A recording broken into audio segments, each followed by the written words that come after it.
Tsumma radadnahu asfala safilin. Kemudian kami mengembalikan ia, manusia itu, asfal. Apa artinya asfal?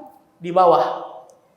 A'la fauq, di atas. Asfal di bawah. Al-yadul ulya khairum min al-yadi as-sufla. Tangan di atas lebih baik daripada tangan di bawah. Makanya disebut aspal itu karena diinjak-injak. Ya. Aspal jalanan itu. Ini dalam bahasa Arab itu. Aspal. Ya. Betul? Ya, aspal. Innal munafiqina fid darki al-asfali minan nar. Asfal. Apa maksudnya?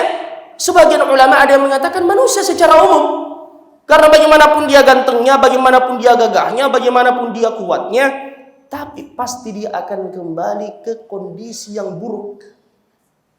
Sebagaimana dalam surah Yasin, "Wa man nu'ammirhu nunakkishu fil khalqi afala ta'qilun." Siapa yang dipanjangkan umurnya, dikurangi penciptaannya oleh Allah.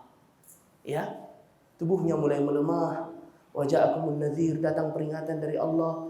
Hubungan mulai bermunculan satu demi satu. Penglihatannya bukan minus, plus. Pendengarannya juga dia menggunakan alat bantu pendengaran. Allahul ladzi khalaqakum min dha'fin, thumma ja'ala min ba'di dha'fin quwwah, thumma ja'ala min ba'di quwwatin dha'fan wa shayba, yakhluqu ma yasha'. Dialah Allah Subhanahu wa taala yang menciptakan kalian min dha'f, dari sesuatu yang lemah. Kita ini lemah. Ya, antum kalau melihat binaragawan yang kalau dia kunci badan itu bermekaran otot-ototnya, antum jangan kira ketika dia dilahirkan begitu kondisinya. Tidak. Allah mengatakan khalaqakum min dha'f, dalam keadaan lemah. Dalam riwayat yang lain dibaca Allahul ladzi khalaqakum min dhu'fin, thumma ja'ala min ba'di dhu'fin quwwah, thumma ja'ala min ba'di quwwatin dhu'fan wa shayba. Jadi ada dha'f, ada dhu'f. Apa bedanya kata para ulama? Dha'fun fil jismi wa dhu'fun fil aqli. Dha'f berkaitan dengan jasad yang tahir, dhu'f berkaitan dengan akal. Dan manusia juga begitu. Ya, kalau semakin tua, biasa dia di dalam rumahnya, apalagi di akhir-akhir hidupnya, dia bertanya pada istrinya, siapa itu yang duduk di dekatmu laki-laki? Ternyata anaknya. Ya. Dia sudah tidak bisa lagi membedakan antara beras kepala dengan beras ketan. Dia tidak bisa lagi membedakan antara teh dengan kopi. Dia menggunakan popok dan seterusnya. Akramukumullah, makanya di antara zikir pagi dan petang berlindung dari keburukan hari tua. Ya. Dan salah satu di antara, makanya ayat berikutnya illal ladzina amanu wa amilus shalihat, kecuali orang yang beriman dan beramal saleh dijaga oleh Allah. Makanya ulama kita mengatakan di antara yang paling menjaga seseorang sampai di usia senjanya, dia tidak berubah, mungkin kekuatannya melemah tapi akalnya tetap sempurna insyaallah, ya bahkan juga sesuatu dipelihara oleh Allah, adalah Al-Quran. Silahkan survei. Jarang ada penghafal Al-Quran yang pikun. Jasadnya juga dijaga oleh Allah. Kalau kita tidak mampu menghafal Al-Quran, minimal rajin, rutin membaca Al-Quran, bapak-bapak, saudara-saudara sekalian. Jangan cuma kemudian kita, ini saya sudah tua, menjaga pola makan, teratur olahraga. Tidak, Al-Quran yang paling menjaga kita. Siapa yang menjaga Al-Quran dengan menghafalkannya? Quran yang akan menjaganya dengan izin Allah Subhanahu wa ta'ala. Tapi bagaimanapun juga ini sunnatullah. Ya. Karena Allah mengatakan tsumma ja'ala min ba'di quwwatin, setelah dia kuat, dha'fan, sudah mulai melemah, wa syaibah, dan menjadi tua. Makanya dalam hadis Nabi sallallahu alaihi wasallam menyebutkan a'dzarallahu ila rajuli akhara ajalahu ila 60 sanah.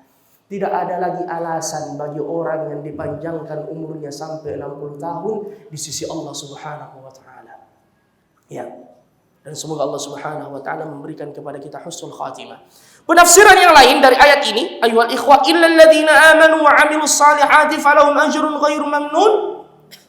Sebelumnya, tsumma radadnahu asfala safilin, sebagian ulama tafsir mengatakan, ya, ini untuk orang-orang kafir. Ya, untuk orang-orang kafir. Apa maksudnya? dia diciptakan dengan sebaik-baik penciptaan, namun nanti di hari kemudian dia ditelungkupkan, dilemparkan ke dalam neraka fi asfal.